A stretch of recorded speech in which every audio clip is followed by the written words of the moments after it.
নমস্কার বন্ধুরা, আপনাদের সবাইকে স্বাগত জানাই। আজকে আমি শেয়ার করব কাঁচা হলুদ থেকে কিভাবে আমরা রান্নার জন্য যে গুঁড়ো হলুদ হয় সেটা তৈরি করা যায় বাড়িতে। আমার অনেক কাঁচা হলুদ হয়েছে, তো সেটা থেকে গুঁড়ো হলুদ তৈরি করে নিলাম। সেটা কিভাবে করেছি সেটাই শেয়ার করব আপনাদের সাথে। দেখুন, এরকমভাবে মাটির তলায় এগুলো হয়েছিল। তা 2 বছর আগের লাগানো, সেটা এবার অনেক হলুদ হয়েছে, কাঁচা হলুদ। কিছু কাঁচা খাওয়ার জন্য রেখে আমি বাকিটা এটা আগে ধুয়ে নিচ্ছি ভালো করে। আগে ভালো করে ধুয়ে নিতে হবে, কিন্তু এমনি ধুলে ঠিকমতো মাটিগুলো যাবে না, তাই এটা আগে সারা রাত আমি জলে ভিজিয়ে রেখেছিলাম।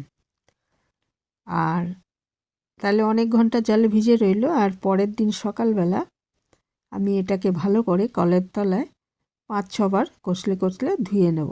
তো সেটাই দেখে নিই কীভাবে করেছিলাম। তো জলে ভিজিয়ে রাখলাম রাত্রিবেলা, তাহলে 6-7 ঘন্টা এটা ভেজানো রইল।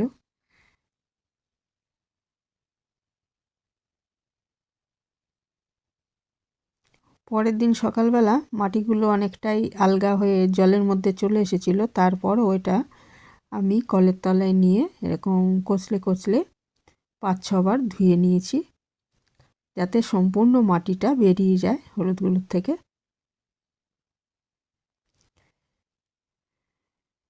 কত মাটি ছিল, মাটিগুলো বেরিয়ে আসছে। ধুয়ে ফেলে দিয়ে 6-7 বার জল ফেলে দিয়ে আমি এটাকে একটা পাত্রে নিয়ে নিয়েছি। দেখুন, বারবার করে ধুয়ে নিচ্ছি আমি।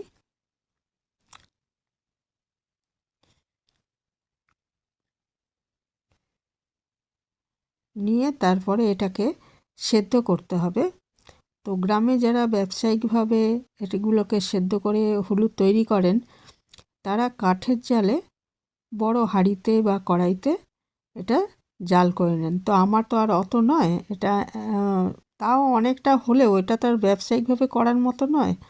যারা 50-60 কেজি করবেন তারা ওইভাবে সেদ্ধ করবেন। আমি দেখুন ভালো করে ধুয়ে নিয়েছি 5-6 বার। আর আমার এটা তো প্রেশার কুকারেই ধরে গেছিলো। প্রেশার কুকারে এটা আমি 3টে সিটি দিয়ে সেদ্ধ করে নিয়েছি।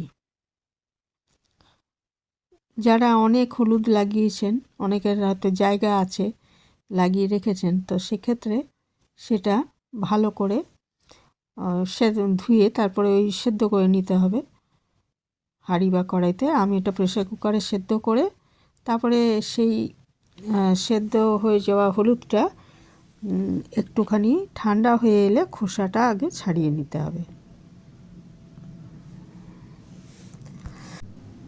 তো প্রেশার কুকারে নিয়ে নিয়েছি, তারপরে অল্প জল দিয়ে আমি এটাকে 3টে সিটি দিয়ে সেদ্ধ করে নিলাম।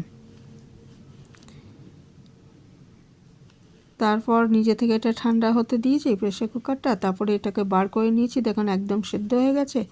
এটা একটু ঠান্ডা হয়ে এলে খোসাটা আগে ছাড়িয়ে নিয়ে তারপরে ওটাকে আমি গ্রেটারের সাহায্যে গ্রেট করে নিয়েছি, বা গ্রাইন্ডারের সাহায্যে ওটা পেস্ট করে নেবেন। এবারে পেস্ট করে তো না হলো, এর মধ্যে তো অনেক জল রয়েছে, জলটা ছেঁকে নিয়েই খোসাটা ছাড়িয়ে করতে হবে। গ্রেট করে নিন, বা দেখুন খোসাটা ছাড়িয়ে নিয়েছি। তো এটা গ্রেট করে নিন বা গ্রাইন্ডারে এটা পেস্ট করে নিন, এটা জলভাব থাকবেই। তো সেটাকে এবারে রোদ্রে 2-3 দিন শুকিয়ে নিতে হবে। আমার এটা পুরোটা গ্রেট করা হয়ে গেছে। এবারে আমার প্রায় 3 দিন লেগেছে এটা শুকাতে। তো এখন তো তাও প্রচুর রোদ, তবু একদম খটখটে করে শুকাতে প্রায় 3 দিন লেগে গেছে।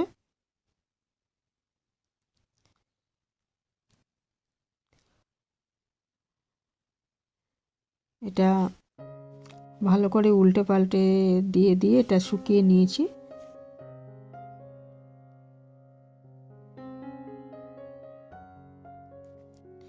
এইভাবে একদমই মানে পিওর হলুদ পাওয়া যায়। যদি কারোর বাড়িতে অল্প জায়গাও থাকে, তো সেখানে এরকম হলুদ চাষ করা যায়, তাহলে আপনার একদম পিওর হলুদ রান্নার জন্য, বা এটা কোনো অন্য কাজেও লাগাতে পারবেন, গায়ে মাখার কাজে, বা খাওয়ার কাজে, এমনি কাঁচা খাওয়ার কাজে। আমার তো এমনি হলুদ বাটা বা দেখুন আমি ছাদে এটা রোদে দিয়েছি, খুব রোদ ছিল তবু প্রায় 3 দিন লেগে গেছে, এটা একদমই শুকিয়ে গেছে প্রায়। এটা মাঝে মাঝে উল্টে উল্টে দিয়েছিলাম, দু সাইডই ভালো মতো শুকিয়ে নেওয়া হয়েছে। শুকানোর পর কালারটা একটু চেঞ্জ হয়ে আসছে। আর এটা কিন্তু এতটাই সুন্দর রং হয়েছে, সত্যি এর মধ্যে তার রং দেওয়ার কোনো প্রয়োজনই নেই। তবু শুনি যে কেনা হলুদে নাকি রং থাকে, তার মানে তো অনেক ভেজাল থাকে আর কি।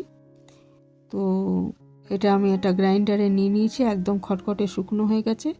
এটা এবারে ভালো করে পেশাই করে নিলেই আমার গুঁড়ো হলুদ একদম রেডি। যদি মনে হয় যে আর একটু চাললে ভালো হয় তাহলে চেলে নিতে পারেন, নিয়ে তারপরে যে মোটা দানাটা সেটা আরেকবার গ্রাইন্ড করে নিলেই একদম তৈরি হয়ে যাবে হলুদ গুঁড়ো, একদমই পিওর। আর রঙটাও কত সুন্দর। এটা দিয়ে আমি আজ একটু রান্নাও করেছিলাম, ভালো রং হচ্ছে। তো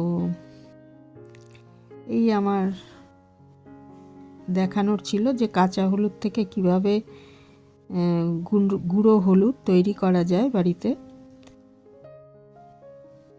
তো যারা এই পর্যন্ত দেখলেন তাদের অনেক ধন্যবাদ।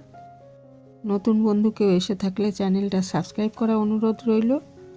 এখানেই শেষ করছি, ভালো থাকবেন সবাই।